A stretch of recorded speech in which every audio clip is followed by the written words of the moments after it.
વોરમ બુલેટિનની શરૂઆત કરીએ મહત્વપૂર્ણ સમાચારથી બુલેટિનની શરૂઆત કરીએ તો તમામ રાજ્યના જે અધ્યાપકો છે તેમના માટે મહત્વના સમાચાર મળી રહ્યા છે। રાજ્ય સરકારે મહત્વપૂર્ણ નિર્ણય લીધો છે તેમના પ્રમોશનને લઈને અને સાથે સાથે જે નિવૃત્ત શિક્ષકો છે તેમને 7મા પગાર પંચનો લાભ મળશે કે નહીં તેને લઈને પણ મહત્વપૂર્ણ નિર્ણય લેવામાં આવ્યો છે। સરકાર દ્વારા નિર્ણય લેવામાં આવ્યો છે કે અધ્યાપકોએ જે પ્રમોશન માટે પરીક્ષા આપવી પડતી હતી CCCની જે ફરજિયાત હતી તે ફરજિયાત પરીક્ષા હવે નહીં આપવી પડે પરંતુ તે પરીક્ષાને હવે મરજિયાત કરી દેવાઈ છે। બીજી તરફ જે નિવૃત્ત શિક્ષકો હતા તેમને 7મા પગાર પંચનો લાભ મળશે તેવી પણ જાહેરાત રાજ્ય સરકાર દ્વારા કરવામાં આવી છે। આ અંગે વધુ માહિતી મેળવી લઈએ નિર્મલ દવે પાસેથી। નિર્મલ, રાજ્યના વિવિધ પ્રાધ્યાપક મંડળો છે અને તેમના માટે ખુશીના સમાચાર આજરોજ ગુજરાત રાજ્યના શિક્ષણ વિભાગ દ્વારા આપવામાં આવ્યા છે। અત્યાર સુધી જે CCC પરીક્ષાની જરૂરિયાત રહેતી હતી તે પરીક્ષાની જરૂરિયાત હવે નહીં રહે અને સાથે જ તેમના પ્રમોશનને લગતા જે અત્યાર સુધીના પ્રશ્નો હતા, નિવૃત્તિ બાદ પેન્શનને લગતા જે પ્રશ્નો હતા તે વિવિધ પ્રશ્નોનું નિરાકરણ ગુજરાત રાજ્ય સરકાર દ્વારા લાવવામાં આવ્યું છે। મૂળભૂત રીતે વર્ષ 2019માં જે ઠરાવ કરવામાં આવ્યો હતો તે ઠરાવમાં પણ સુધારા વધારા કરી અને નવેસરથી નવું અમલીકરણ થાય તે માટેના પ્રયત્નો સરકાર દ્વારા કરવામાં આવ્યા છે। 6 વખત આ મુદ્દા પર બેઠક યોજાઈ ગઈ હતી અને બેઠકમાં કોઈ પણ નિરાકરણ નહોતું આવ્યું ત્યારે અંતિમ બેઠકમાં આ અંગે ગાઢ ચર્ચા યોજાઈ અને ચર્ચા બાદ નાણાં વિભાગ દ્વારા મંજૂરીની મહોર આપી અને ત્યારબાદ જે પણ સમસ્યાઓ અત્યાર સુધી સાંપડી રહી હતી તે તમામ સમસ્યાઓનું નિરાકરણ લાવવાનો પ્રયત્ન કરવામાં આવ્યો છે। આજે સરકાર દ્વારા નિર્ણય કરવામાં આવ્યો છે તેનાથી 3500 કરતાં વધારે શિક્ષણ વિભાગ સાથે સંકળાયેલા જે કર્મચારીઓ છે તેમને ફાયદો થશે। આમ શિક્ષણ વિભાગ માટે અત્યંત મહત્વપૂર્ણ સમાચાર આજરોજ શિક્ષણ વિભાગ દ્વારા આપવામાં આવ્યા છે। જી નિર્મલ, આભાર સમગ્ર માહિતી આપવા માટે। આ ખુશી તમામ જે સંગઠનો છે તેમના જે કર્મચારીઓ છે, ખાસ જે અધ્યાપકો છે તેમના ચહેરા પર જોવા પણ મળી હતી। શિક્ષણ મંત્રી દ્વારા જે પ્રમાણે જાણકારી આપવામાં આવીને જાહેરાત કરવામાં આવી ત્યારબાદ મોઢું મીઠું કરાવીને આ તમામ જે નિર્ણય છે તેને વધારવામાં આવ્યો હતો। બીજી તરફ ખેડૂતો માટે પણ સારા સમાચાર સામે આવ્યા છે। કેન્દ્રીય કેબિનેટની આજે બેઠક મળી હતી। કેન્દ્રીય કેબિનેટની બેઠકમાં અલગ અલગ મહત્વપૂર્ણ નિર્ણયો લેવામાં આવ્યા છે જેના કારણે જે ખેડૂતો છે તેમને ફાયદો થવાનો છે। સબસિડીની વાત કરવામાં આવી છે, ખાતરના ભાવ નહીં વધે તેની પણ વાત કરવામાં આવી છે। આખરે શું કહ્યું કેન્દ્રીય કેબિનેટની બેઠકમાં, કયા કયા પ્રકારના નિર્ણયો લેવામાં આવ્યા છે, વધુ માહિતી મેળવી લઈએ અજય યાદવ પાસેથી। અજય, देखिए, निश्चित तौर पे ये खेडूतों के लिए, खासकर किसानों के लिए बड़ा फैसला है। इस लिहाज से भी कि आज आपको याद होगा कि प्रधानमंत्री नरेंद्र मोदी कोरोना को लेकर के जब बैठक कर रहे थे तो सभी राज्यों से उन्होंने रिक्वेस्ट की थी कि जिस तरह से दुनिया के हालात बने हैं, खासकर के युद्ध के हालात, ऐसे में खास करके भारत के सभी राज्यों को और केंद्र सरकार को मिलकर चलने की ज़रूरत है। एक समान रेट कहीं कहीं रखने और जनता को राहत पहुंचाने की ज़रूरत है। तो कहीं कहीं वही जो यूक्रेन और जो रूस से रसिया का युद्ध चल रहा है उसका असर किसानों के खाद के ऊपर भी पड़ा है, क्योंकि उसकी प्रोडक्शन कास्ट जो है वो काफ़ी बढ़ गई है। इंपोर्ट जो रॉ मटेरियल की इंपोर्ट कास्ट है वो बढ़ी है। तो एक तरह से खाद के दाम काफ़ी बढ़ सकते हैं, लेकिन भारत सरकार ने इस खाद के बढ़े हुए दाम को कंट्रोल करने के लिए सब्सिडी का ऐलान किया है। और आज केंद्रीय कैबिनेट की जो बैठक हुई उसमें 60,939 करोड़ रुपए का जो सब्सिडी है खरीफ फसल के खाद के दामों के लिए जारी की गई है या दी गई है, उसको मंजूरी दी गई है। इसके मुताबिक अगर बात करें तो DAP के जो फिलहाल दाम जो है 1350 रुपये वो वही रहेगा और उस पर जो सब्सिडी है 2501 रुपये भारत सरकार की तरफ से जारी रहेगी।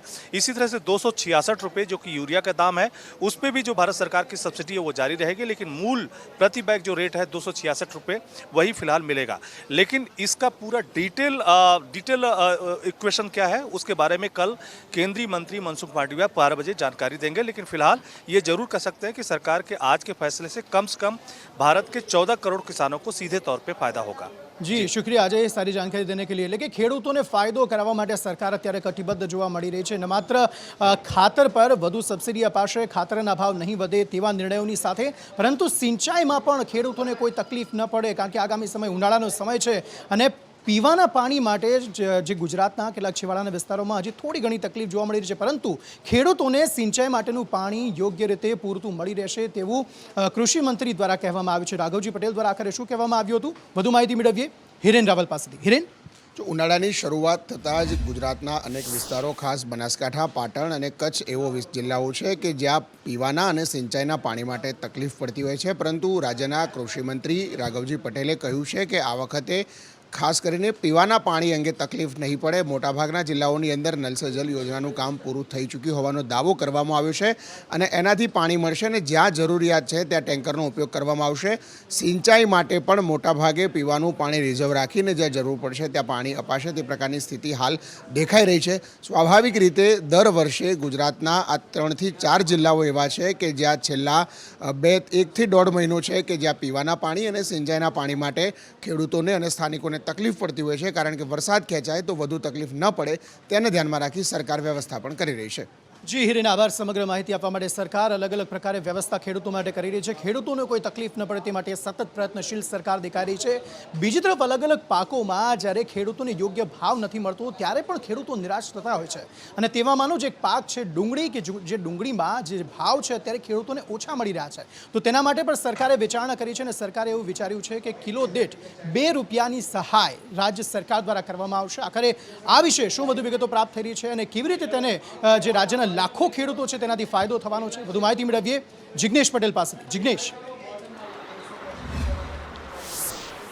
અંકિત, સ્વાભાવિક રીતે જ્યારે ઇલેક્શન આવતું હોય છે ત્યારે જ ખેડૂતોની સરકારને યાદ આવતી હોય છે. થોડા સમય અગાઉ ખેડૂતોએ વીજળી માટે આંદોલન કરવા પડ્યા હતા અને હવે જ્યારે ઇલેક્શન નજીક આવી રહ્યું છે ત્યારે ખેડૂતોની તકલીફો, સમસ્યાઓ સરકારને આંખે ઉડીને વળગી રહી છે. ત્યારે જે ડુંગળી પકવતા ખેડૂતો છે તેમને જે ડુંગળીના ભાવ ઓછા હોવાથી જે તકલીફ પડતી હતી તેમને રજૂઆત કરી હતી અને માટે હવે પ્રતિ કિલોએ 2 રૂપિયા વધારો સરકાર આપશે. એટલે કે એક બોરી ડુંગળી એટલે કે 50 કિલોની ડુંગળીના કટ્ટા પર દરેક ખેડૂતોને 100 રૂપિયાનો વધારો મળશે. ડુંગળીના જે પકવતા ખેડૂતો છે તેમને રાહત મળી રહે તે માટે સરકાર દ્વારા આ નિર્ણય લેવામાં આવ્યો છે અને રાજ્ય કક્ષાના જે પ્રવક્તા છે જે જીતુ વાઘાણી તેમણે આ અંગે જાહેરાત કરી હતી અને તમામ ખેડૂતો એટલે કે ડુંગળીનો જે પાક પકવતા ખેડૂતો છે તેમને આર્થિક બોજો ન પડે અને ડુંગળીના જે ભાવ ગગડ્યા છે તેમાંથી ખેડૂતોને નુકસાન ન જાય તે માટે આ હિતલક્ષી નિર્ણય લેવામાં આવ્યો છે. પરંતુ આ ખરેખર જે ઇલેક્શન છે તેના કારણે જ ખેડૂતોનું હિત છે તે સામે આવ્યું હોય તેવું દેખાઈ રહ્યું છે.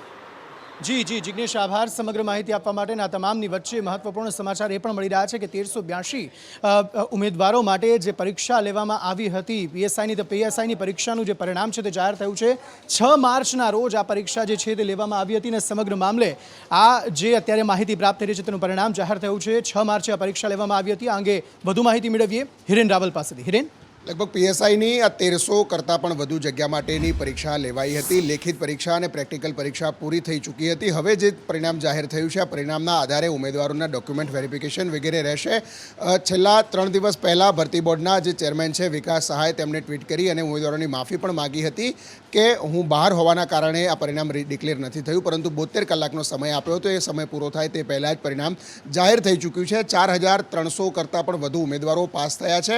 1300 જેટલી જગ્યાઓ છે તેના પર ભરતી થવાની છે. આગામી દિવસોમાં આ જે ઉમેદવારો પાસ થયેલા છે એ ઉમેદવારોના ડોક્યુમેન્ટ વેરિફિકેશન વગેરેની પ્રક્રિયા હાથ ધરવામાં આવશે અને ત્યારબાદ આખરી જે તેમના જિલ્લા પસંદગી, સ્થળ પસંદગી છે તે જાહેર કરવામાં આવશે.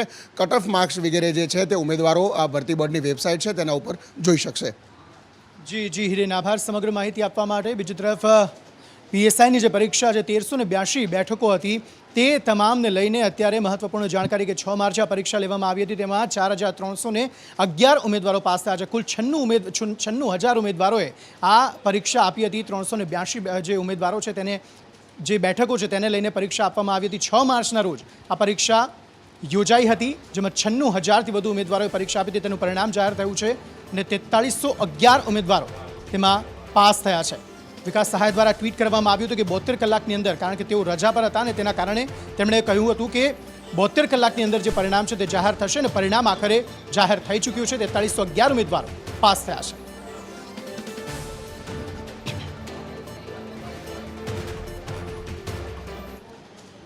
તો બીજી તરફ વાતાવરણની વાત કરી લઈએ તો રાજ્યમાં હજી પણ ગરમીનો પ્રકોપ યથાવત રહેવાનો છે. હીટ વેવ યથાવત રહેવાની છે. આખરે રાજ્યના કયા કયા શહેરોમાં કેટલું તાપમાન પહોંચી શકે છે અને હજુ સુધી કેટલા દિવસ સુધી આ હીટ વેવનો સામનો રાજ્યવાસીઓએ કરવાનો છે અને કેટલું તાપમાન, કેટલે સુધી આ તાપમાન જે છે તે પહોંચી શકે છે, સમગ્ર બાબતે વધુ માહિતી મેળવીએ આયુષી પાસેથી. આયુષી. બિલકુલ અંકિત, જે રીતે હાલ ગરમીનો પારો દિવસે ને દિવસે ઉચકાઈ રહ્યો છે, હાલ મોટાભાગના શહેરોની અંદર તાપમાનનો પારો 42 ડિગ્રીને પાર પહોંચી ગયો છે. અમદાવાદ, રાજકોટ, સુરેન્દ્રનગર અને સૌરાષ્ટ્ર કચ્છના કેટલાક ભાગો છે કે જ્યાં તાપમાન સતત ઉચકાઈ રહ્યું છે. ત્યારે હવામાન વિભાગ દ્વારા આગામી 5 દિવસ માટે હીટવેવની આગાહી કરી છે. કેટલાક ભાગોની અંદર સિવિયર હીટવેવ રહેશે, એટલે કે તાપમાનનો પારો 43 ડિગ્રીને પાર પહોંચી જવાનો છે. અમદાવાદમાં પણ ઓરેન્જ એલર્ટ આપવામાં આવ્યું છે, કારણ કે અમદાવાદની અંદર તાપમાનનો પારો 43 ડિગ્રી સુધી પહોંચી રહ્યો છે. એટલે કે આવનારા દિવસોમાં હજુ પણ આકરા તાપ છે તે લોકોએ સહન કરવા પડશે. ખાસ કરીને સૌરાષ્ટ્રની વાત કરીએ તો રાજકોટ, પોરબંદર, જૂનાગઢ, ગીર સોમનાથ, ગીર ગઢડા સહિતના શહેરો છે કે જ્યાં જે કહી શકાય ગરમીનો પ્રકોપ છે જોવા મળશે. અમદાવાદમાં પણ જે ગરમીનો પ્રકોપ જોવા મળશે. ગાંધીનગરની અંદર પણ તાપમાન 42 ડિગ્રીને પાર પહોંચી ગયું હતું. એટલે કે જે રીતે સિવિયર હીટવેવની આગાહી કરી છે અને સાથે જ અમદાવાદ મ્યુનિસિપલ કોર્પોરેશન સહિત વેધર ડિપાર્ટમેન્ટ દ્વારા પણ હીટવેવના પ્રિડિક્શન્સ જે તે આપવામાં આવ્યા છે અને જે રીતે લોકોને તકેદારી રાખવાની પણ સૂચના આપી દેવામાં આવી છે. જી આયુષી, આભાર સમગ્ર માહિતી આપવા માટે. અને બીજી તરફ તમામ જે મહાનગરો છે અથવા તો જે જિલ્લાઓની જે સરકારી હોસ્પિટલો છે ત્યાં પણ આ ગરમીથી બચવા માટે અથવા તો ગરમીને લગતા જે રોગો છે તેને પહોંચી વળવા માટે અલગ વોર્ડ પણ ઊભા કરાયા છે.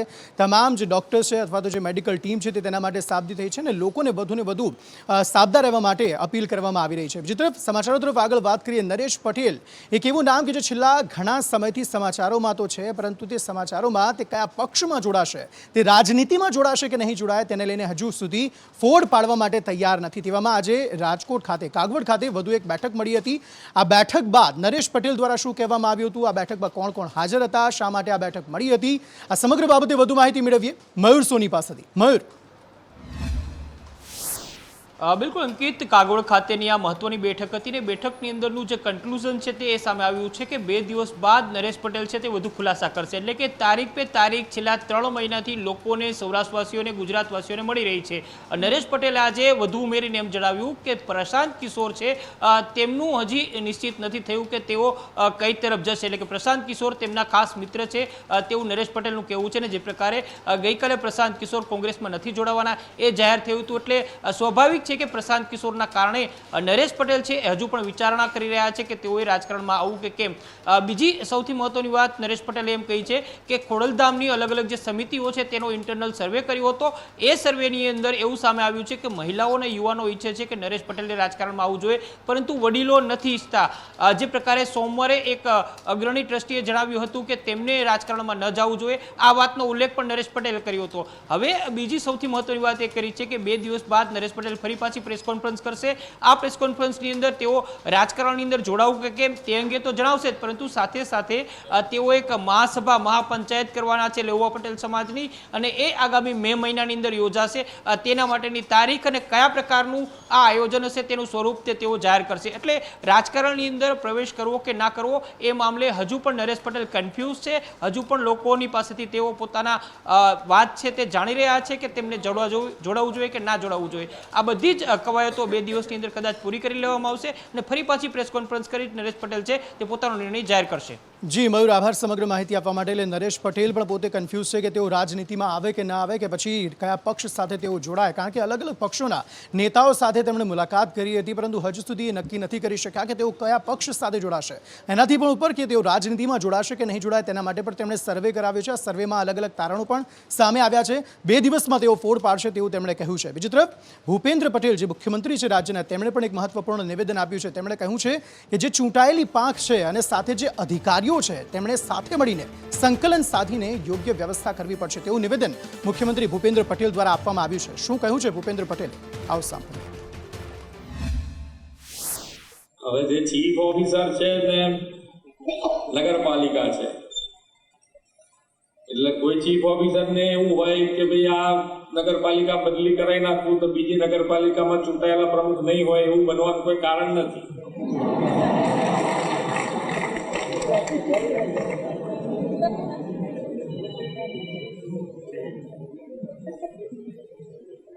અને ઘણી વખતે ફેરબદલીમાં પ્રમુખોએ ધ્યાન રાખવું જોઈએ કે કોઈ વખત ફેરબદલીમાં આપણને નુકસાન થઈ શકે, પણ આપણે કોઈને નુકસાન ના જાય એવું કરવા માંગીએ છીએ કે ભાઈ આપણે જ્યાં છે ત્યાં સારું કામ કરવા માંગીએ છીએ કે ભાઈ આપણે જે ચીફ ઓફિસર છે એમને પડતી મુશ્કેલી પડી શકે ચૂંટાયેલાને બી કંઈ તકલીફ પડી શકે, પણ હવે આપણે પેલું નદીમાં રહેવું કાં તો જે મગર છે એની એ જ પાણીમાં આપણે રહેવાનું હોય તો પછી એકબીજાની દોસ્તી હારી એમ, રોજ બાંધવું એના કરતા, રોજ ટેન્શનમાં રહેવું એના કરતા. અને કામ તો પબ્લિક માટે કરવાનું છે. કામ આપણે ચૂંટાયેલી પાક હોય કે વહીવટી પાક હોય, બંને સાથે રહીને કામ આપણે પબ્લિક માટે કરવાનું. એટલે કે જાહેર જનતાને સમસ્યા ન થાય, સુવિધાઓ સરખી મળી રહે, જે જનતા છે તેને તેના માટે સંકલન સાધીને કામ કરવાની વાત મુખ્યમંત્રીએ કરી છે. બીજી તરફ અમદાવાદના નિર્ણયનગરની વાત કરીએ તો અહીં વેપારીઓ દ્વારા વિરોધ કરવામાં આવ્યો છે, ઉગ્ર સૂત્રોચ્ચાર કરવામાં આવ્યા હતા. આખરે શું હતું કારણ વેપારીઓના વિરોધનું? પ્રીતિ પાસેથી જાણીએ. પ્રીતિ, બિલકુલ, જો વાત કરીએ અમદાવાદના નિર્ણયનગરમાં એક યુવતી જે છે તે વસવાટ કરે છે અને સ્થાનિકો અને જે વેપારીઓ જે છે એમનો આરોપ છે કે 20 દિવસ અગાઉ આ યુવતી પહેલાં ગુમ થઈ ગઈ હતી. તેના માતા પિતાએ પોલીસ સ્ટેશનમાં ફરિયાદ નોંધાઈ હતી, પરંતુ ત્યારબાદ તેમને ખબર પડી કે શાહીબાગમાં રહેતો એક વિધર્મી યુવક જે છે તેને ભગાડી ગયો છે, તેને પ્રેમજાળમાં ફસાવી છે અને તેની સાથે લગ્ન કરી દીધા છે. આ તરફ યુવતી એવું રટણ કરી રહી છે કે મેં મારી મરજીથી લગ્ન કર્યા છે, પરંતુ આ વેપારીઓ અને તમામ જે યુવતીના માતા પિતા છે તેઓ આક્ષેપ કરી રહ્યા છે કે વિધર્મી યુવક જે છે તેને લાલચ આપીને પ્રેમમાં ફસલાવીને અને સાથે સાથે તેનું માઇન્ડ વોશ કરીને અને તેને પ્રેમજાળમાં ફસાવી છે અને હવે તેણે લગ્ન કરી દીધા છે. ત્યારે વેપારીઓ એવી માંગ કરી રહ્યા છે કે આ લવ જિહાદની ઘટના છે, એમાં પોલીસે કોઈ પગલાં ભરવા જોઈએ.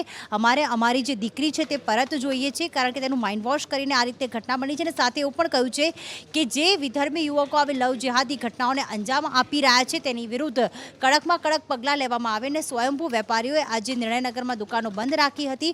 હજી પણ આગામી સમયમાં પોલીસ દ્વારા કોઈ પગલાં લેવામાં નહીં આવે તો આ જે આક્રોશ રેલી કાઢવાનું પણ તેમની જાહેરાત કરી હતી. અંકિત, જી આભાર સમગ્ર માહિતી આપવા માટે. બીજી તરફ રાજસ્થાનની વાત કરીએ તો રાજસ્થાનમાં બુલડોઝર ફરી વળ્યું હતું. ક્યાં ફરી વળ્યું હતું? મંદિર પર બુલડોઝર ફરી વળ્યું હતું. તેને લઈને અલવરમાં ભારતીય જનતા પાર્ટી દ્વારા આક્રોશ રેલી કાઢવામાં આવી હતી. આખરે શું છે આ મુદ્દો? શા માટે રેલી કાઢવામાં આવી હતી? તેનું શું તારણ સામે આવ્યું છે? વધુ માહિતી મેળવીએ કૃષ્ણા પાસેથી. કૃષ્ણા, જી અંકિત, 5 દિવસ પહેલા અલવરમાં રાજગઢમાં 300 વર્ષ જૂનું શિવાલય તોડી પાડવામાં આવ્યું હતું અને તેને લઈને રાજકીય ઘમાસાણ મચ્યું.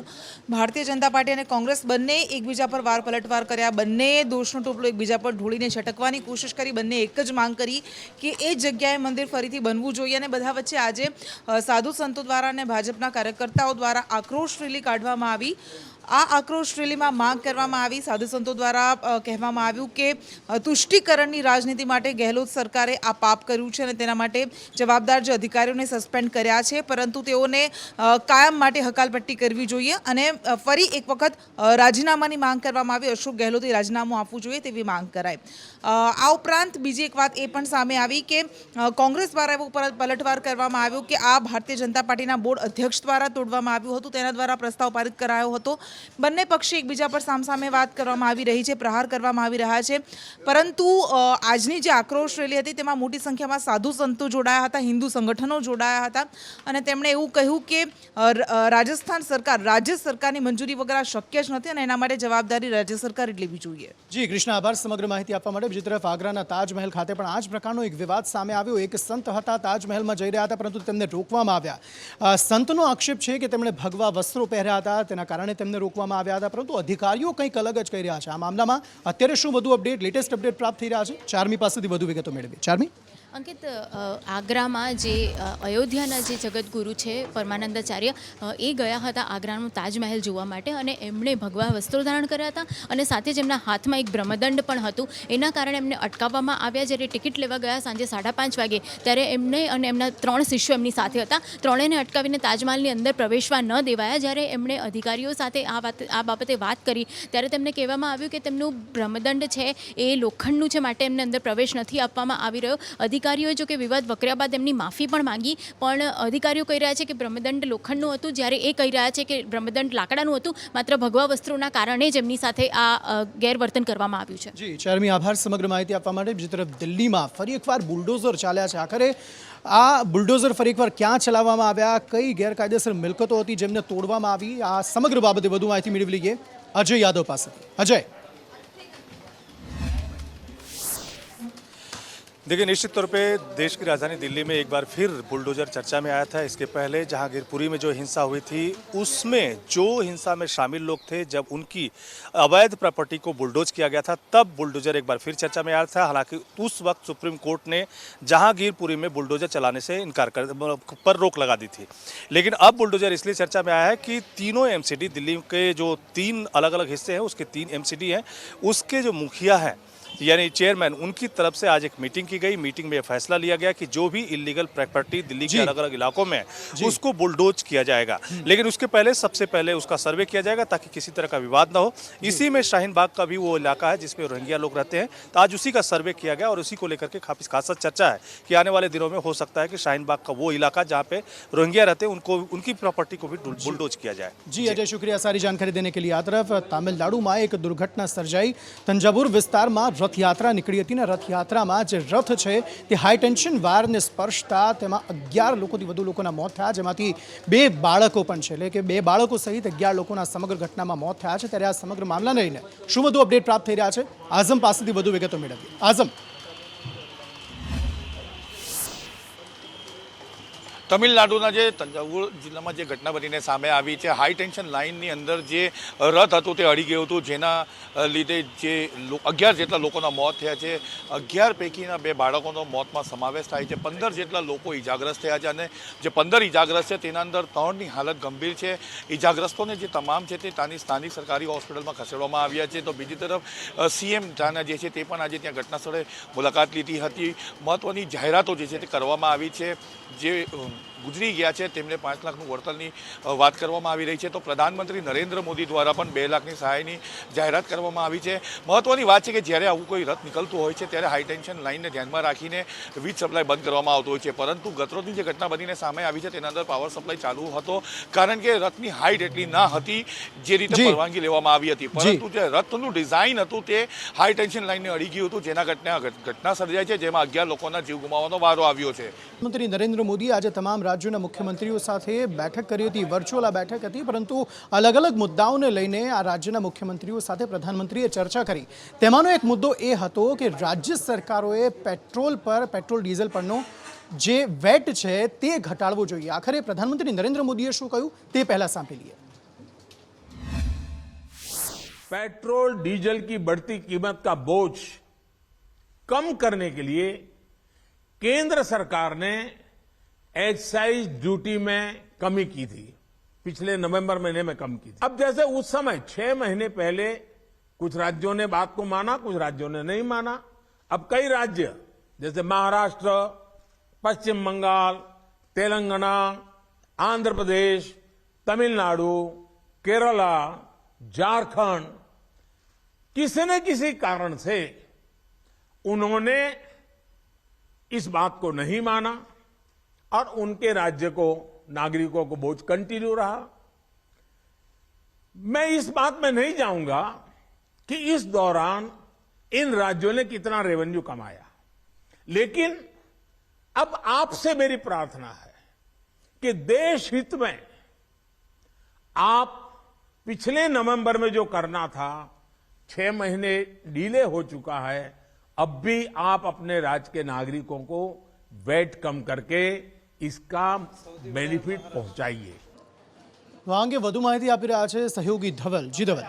અંકિત, જણાવી દઉં કે નરેન્દ્ર મોદીની અપીલ બાદ પણ મુખ્યત્વે 6 રાજ્યોએ, દેશના 6 રાજ્યોએ તેના વેટ ઘટાડ્યા ન હતા અને કરોડોની કમાણી કરી છે। ખાસ કરીને જો મહત્વપૂર્ણ આંકડાઓ પર નજર કરીએ તો મહારાષ્ટ્ર સરકારે 3472 કરોડની વેટને કારણે કમાણી કરી છે, જ્યારે દિલ્હીમાં 173 કરોડ, આંધ્રપ્રદેશમાં 1371 કરોડ, જો પશ્ચિમ બંગાળની ખાસ કરીને વાત કરવામાં આવે તો 1343 કરોડ રૂપિયા, તેલંગાણાએ 1302 કરોડ અને તમિલનાડુમાં 2924 કરોડ રૂપિયાની કમાણી કરી છે। પણ પ્રધાનમંત્રીએ ઉદાહરણ સાથે પણ વાત કરી છે કે મુંબઈમાં 120 રૂપિયા પેટ્રોલ હોય, જ્યારે દીવ અને દમણ જે ખૂબ જ નજીક છે, બરોબર મહારાષ્ટ્રની બાજુમાં છે, ત્યાં 102 રૂપિયા પેટ્રોલ હોય, તો આ કેવી રીતની વાત થઈ રહી છે? જી ધવલ, આભાર સમગ્ર માહિતી આપવા માટે। આ સાથે વોરમ બુલેટિનમાં અત્યારે બસ આટલું જ, પરંતુ જતા જતા સંદેશ વિશેષમાં કયા 2 મહત્વના મુદ્દાઓ મેં આપને બતાવવાના છે તેની જાણકારી આપી દઈએ। 9:25 કલાકે ડર, દેશમાં કોરોનાના કેસો જે વધી રહ્યા છે તેને લઈને વિશેષ રજૂઆત 9:25 કલાકે આપ જોશો, અને સાથે 9:45 કલાકે બોમ્બર પાકિસ્તાનના કરાચીમાં બ્લાસ્ટ થયો છે અને તેના વિશેની જે માહિતી છે તેને 45 કલાકે આપને જોવા મળશે. વોરમ બુલેટિનમાં અત્યારે બસ આટલું જ. નમસ્કાર.